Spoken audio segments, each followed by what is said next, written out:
What's going on, everybody? I am back with yet another creature design video. Here you'll be seeing me come up with some concept art for a drake, which is what's currently being displayed now, and also a species of troll and a griffin. Now, these are all creatures that I'm coming up with for my own little fantasy world that I've been building around lately. Those of you who are subscribed to my channel already know this, but to those of you who are new here, welcome to my channel. I'm happy to have you here. So, let's talk about this drake design here. This species is what I will be calling a coastal drake. As you saw from the references, I'm basing its design off that of a Komodo dragon, which is one of my favorite species of lizards, and also a marine iguana. Since I wanted to make a beast that would roam the coastlines of these jungles, I felt like these two animals would be perfect to use as inspiration for this dude. This creature is a large apex predator that's got this almost bully-like mentality. It's just this massive, hefty drake that will go after anything. Whether it's smaller land animals, humans, sea creatures, you name it. It's capable of swimming pretty well just like the marine iguana, so it will even dive around the reefs off the coast to look for prey, and it will even occasionally go after whales that happen to come too close to the shallow waters. This drake's got an appetite for everything, no discrimination at all.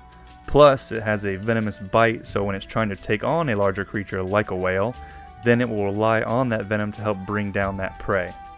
What you'll see me doing with the color scheme for this monster is that I wanted to go with a palette that would kind of help it blend in well with the ocean water. So I went with the bluish green hue, and I added these white splotches and stripes to almost replicate the waves and wakes you see in the ocean. So if you're a fisherman just cruising along in a small boat minding your own business, you won't even be able to notice this monstrous drake swimming up from underneath you. Honestly, a lot of times when I'm coming up with my creature concepts, the hardest part ends up being trying to figure out exactly how I want to color them. Especially if I'm not really basing their palette off any animal in particular from real life. But overall, I think this one turned out pretty solid.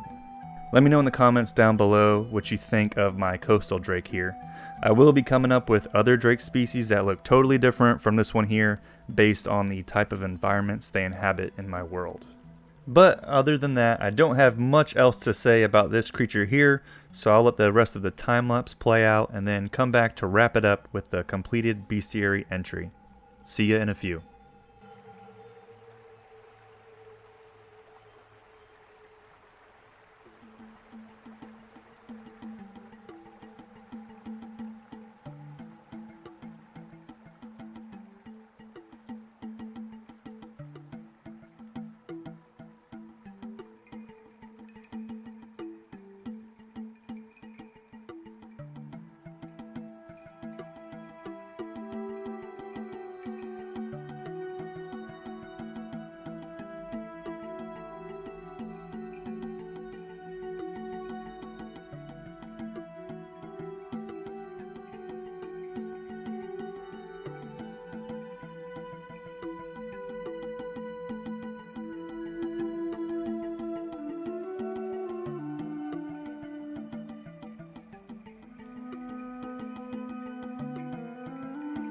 And here we have the completed piece of the monstrous coastal drake. Now let me do my fancy narration here of its lore entry. These hulking drakes stalk the shorelines of the southern jungles. An apex predator, they not only hunt for prey on land, but also in the reefs off the coast. Though they typically move at a sluggish pace, coastal drakes are able to burst out at incredible speeds over short distances. They are also extremely venomous, which aids them in taking down much larger fauna and even the occasional cetacean. These creatures are notorious for ambushing unsuspecting fishermen. Alrighty, now with that one wrapped up, let's go ahead and move on to the next creature design of this video. Alright, so this thickie right here is going to be my concept art for the infamous mountain troll. These are one of the most recognizable creatures across all fantasy. I feel like almost every fantasy game or book or whatever all have their own interpretations of these monsters. You've got the trolls from Lord of the Rings, which I think are probably the most iconic of them all. Then you have games like Warcraft, which I think are one of the more unique takes on the creatures and one of my personal favorites.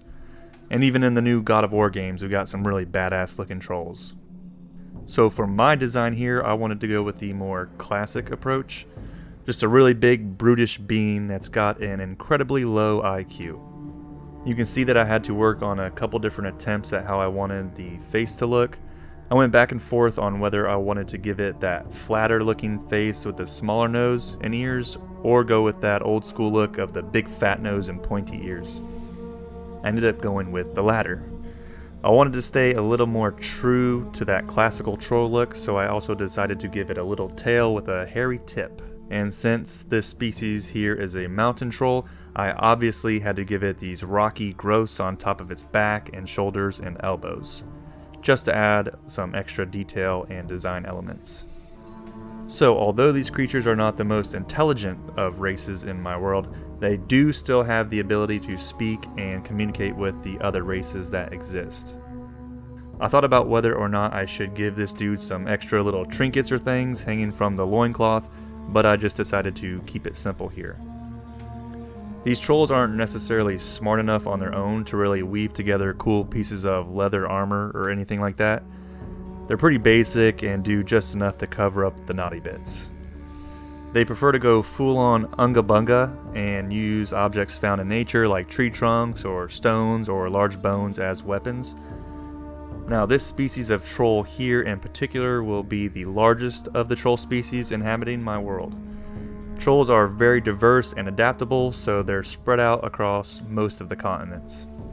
I haven't decided how many different species I will have, but I probably will have the other well-known ones like the cave trolls, snow trolls, and forest trolls, each with their own unique characteristics. When it came to coloring this dude, you'll see that I kept it simple and just used some different shades of grays and browns.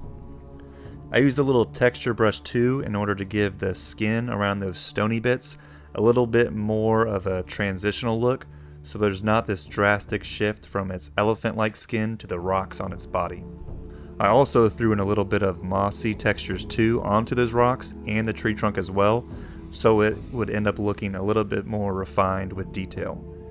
But other than that, I don't have much else to say here about this design, so I'll come back to wrap this one up after we get to the completed piece.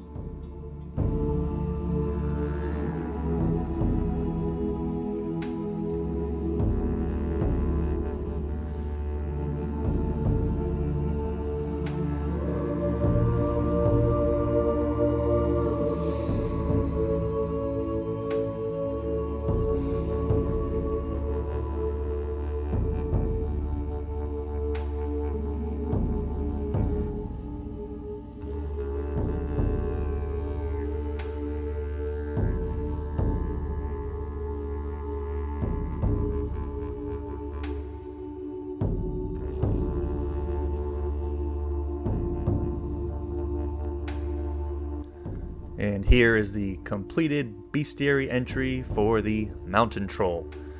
Alright, now it's time for me to do my little narration here.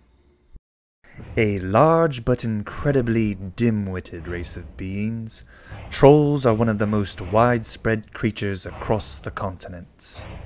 Mountain trolls are the largest of the species, reaching up to 12 feet in height. These primitive monsters often use tree trunks or even massive bones as a weapon to club enemies to death. Alright, and so with that one wrapped up, we will now move on to the final creature design of today's video. So here I am working on another super iconic creature from mythology, the Griffin. Now I was a little conflicted with how I wanted to approach this design.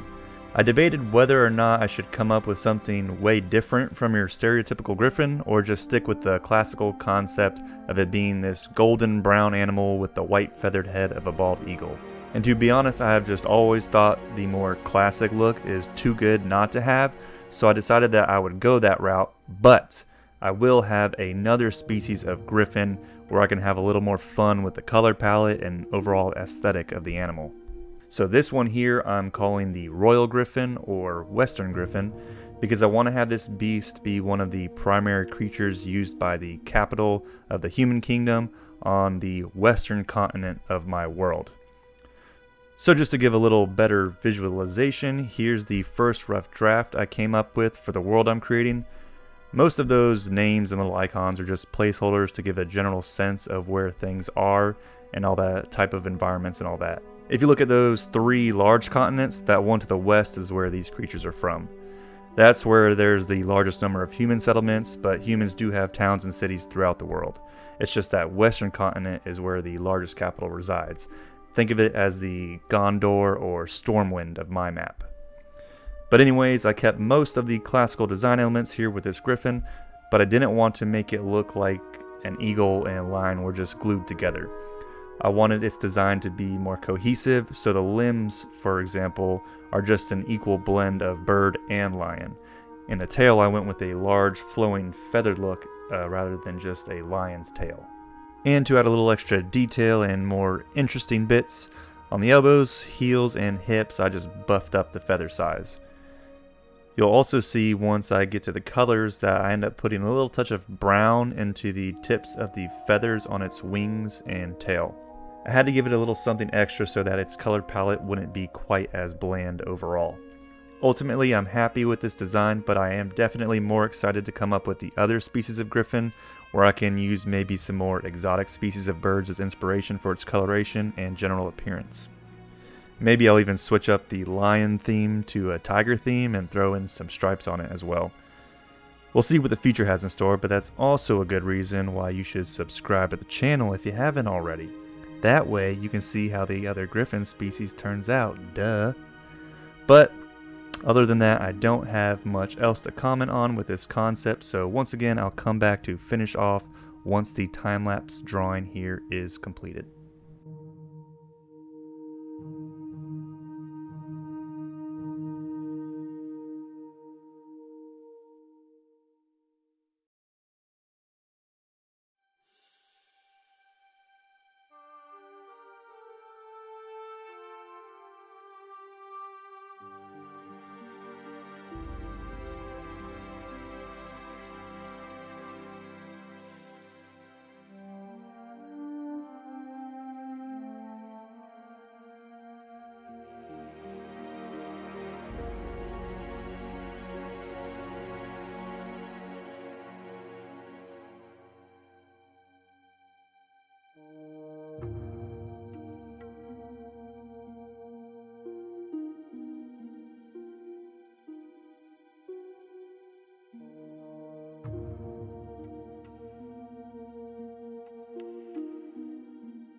And here is the completed bestiary entry for the Royal Griffin.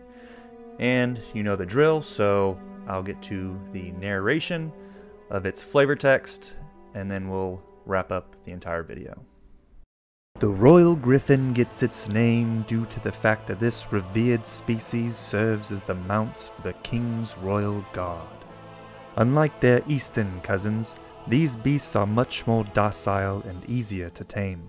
They make their roost throughout much of the western continent, usually cliffside along mountain ranges where their offspring can be safe from predators. Due to the dexterity of their 4 powerful limbs, these griffins are able to dominate most of the other creatures that roam the skies. And that's going to be it for today's little creature design video. Do me a solid, if you enjoyed the video, hit that thumbs up button. And if you like the work I'm doing, be sure to subscribe to the channel so you can be a part of the community I'm working on building here. It definitely helps to keep me motivated when I see all of y'all newcomers here watching my content and joining along for the ride. Also, I'm dumping all of these art pieces onto the Instagram profile down below if you want to give it a follow. You can also shoot me a DM over there if you're ever interested in commissions. Thank you all for watching, and I'll see you in the next one.